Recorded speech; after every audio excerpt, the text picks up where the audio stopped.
Assalamualaikum warahmatullahi wabarakatuh. Salam sejahtera untuk kita semua. Salam Rahayu, salam Nusantara. Salam kelembutan, selembutnya kelembutan. Alhamdulillahirabbil alamin.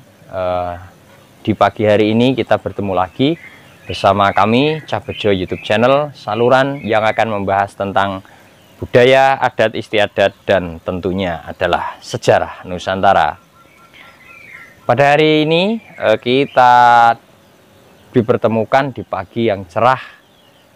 Langit di sebelah timur tampak memerah. Semoga ini pertanda yang penuh berkah untuk kami dan juga Anda semua. Semoga di rumah, di kantor, atau yang di perjalanan dapat melaksanakan rutinitas tanpa ada halangan suatu apapun. Tentunya kesehatan menjadi hal yang utama agar dapat melaksanakan segala aktivitas, dan kami mendoakan itu untuk Anda semua. Amin, Allahumma amin. Pada kesempatan kali ini kami akan berbincang ringan, berbagi informasi kepada Anda semua, para ndoro dimanapun Anda berada, sesama penghobi dan penggemar burung perkutut, yang tentunya pada tahapan ini Anda adalah orang-orang yang telah mampu menemukan jalan spiritual masing-masing. Apa yang akan kita bahas? Yuk kita ikuti terus. Sahabat Parandoro dimanapun Anda berada, saya berada di sebuah tempat ya. Ini saya di atas atap rumah. Di sebelah utara saya adalah gunung, kemudian di sebelah selatan juga gunung. Sebagai penghobi dan penggemar burung perkutut, tentunya kita pasti akan ada pada tahap yaitu mengenal perjalanan spiritual masing-masing. Akhirnya adalah Anda dan juga saya dan kita semua yang sama-sama menghobi atau menggemari burung perkutut itu akan memiliki intuisi kepekaan terhadap sosial, budaya, dan sejarah Nusantara. Oleh karena itu, pada kesempatan pagi ini saya akan berbincang ringan tentang tempat-tempat yang pasti atau memberikan dimensi-dimensi spiritual dan dimensi-dimensi sejarah yang ada kaitannya dengan burung perkutut dan tentunya dengan pribadi Anda masing-masing.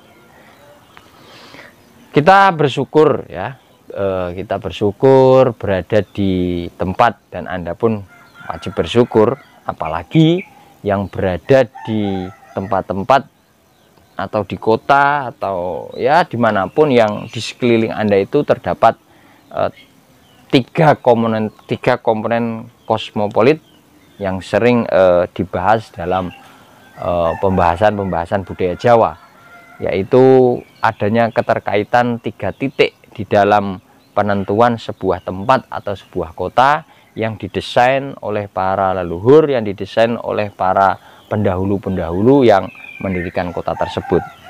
Tentunya dalam pendirian atau pembuatan kota-kota atau tempat itu telah dipikirkan secara matang sehingga berdampak positif terhadap manusianya, terhadap masyarakat penduduk yang akan mendiami tempat tersebut. Kita yang berada di Kabupaten Kudus dengan ciri khas ada di sebelah utara yaitu Gunung Muria, kemudian di sebelah selatan itu adalah pegunungan Kendeng Utara, dan di sebelah timur itu ada juga pegunungan namanya Pegunungan Pati Ayam. Nah, dari 3 titik ini di sini memberikan efek-efek tertentu terhadap keberadaan sebuah kota. Apalagi nantinya tempat itu harus memilih di mana letak pusat kegiatan sosial kebudayaannya, atau yang kemudian dikenal dengan pusat berjalannya roda pemerintahan. Layaknya seperti daerah istimewa Yogyakarta itu memiliki 3 titik kosmopolit, yaitu sebelah utara ada Gunung Merapi, kemudian di sebelah selatannya ada pantai selatan, dan di tengahnya itu ada keraton, sebagai simbol pemerintahan.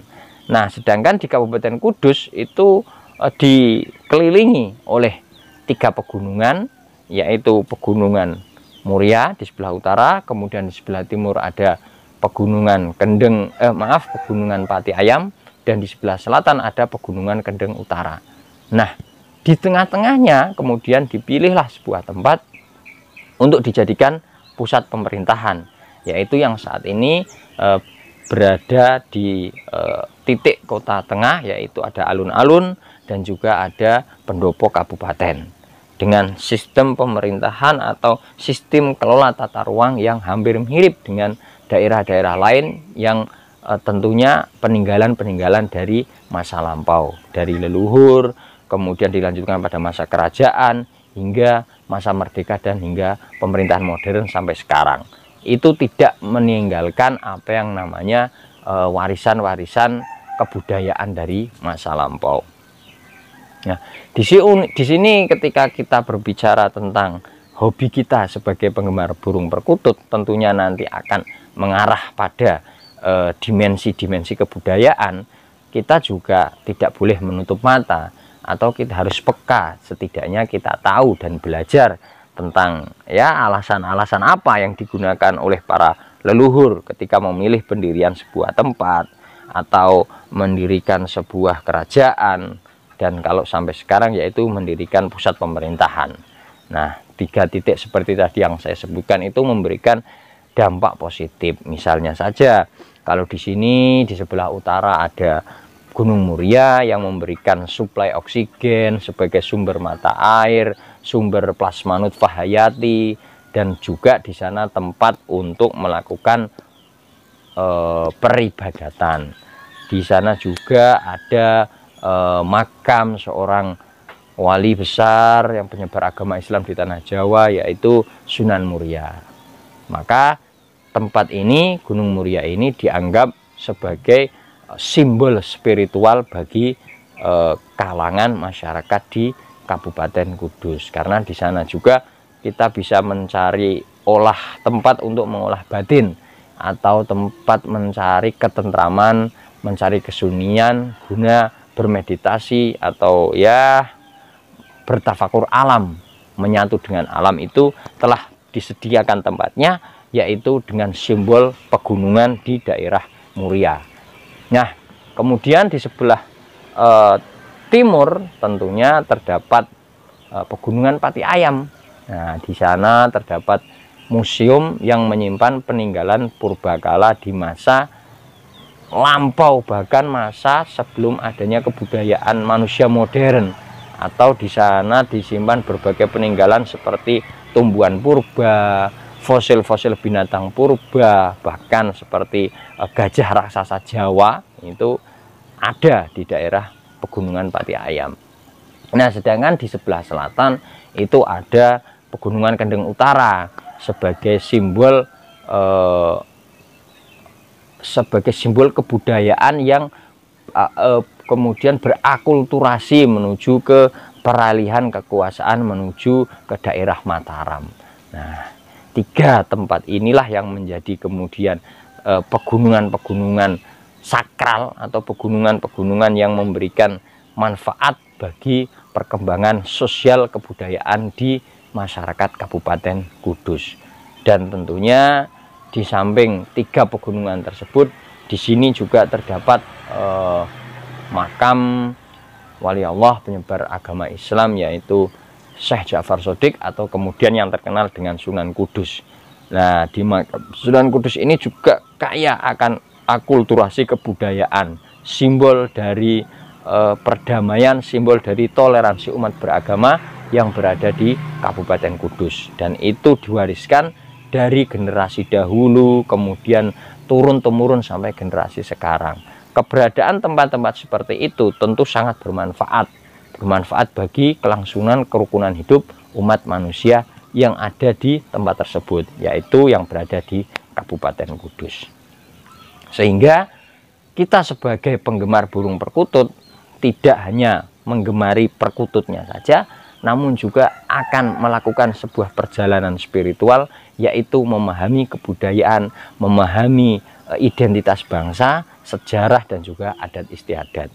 Jadi pada kesempatan kali ini kami ingin mengatakan bahwa yang namanya sebuah perjalanan spiritual yang dimaksud kami sebagai para penggemar perkutut adalah sebuah perjalanan yang akan membawa jasmaniah atau duniawiah kita sedikit pelan menuju ke pemahaman tentang batiniah, rasa, intuisi kebudayaan, rasa intuisi tentang sejarah dan adat istiadat bangsa, sehingga manfaatnya itu tentu akan besar bagi kita dan generasi penerus.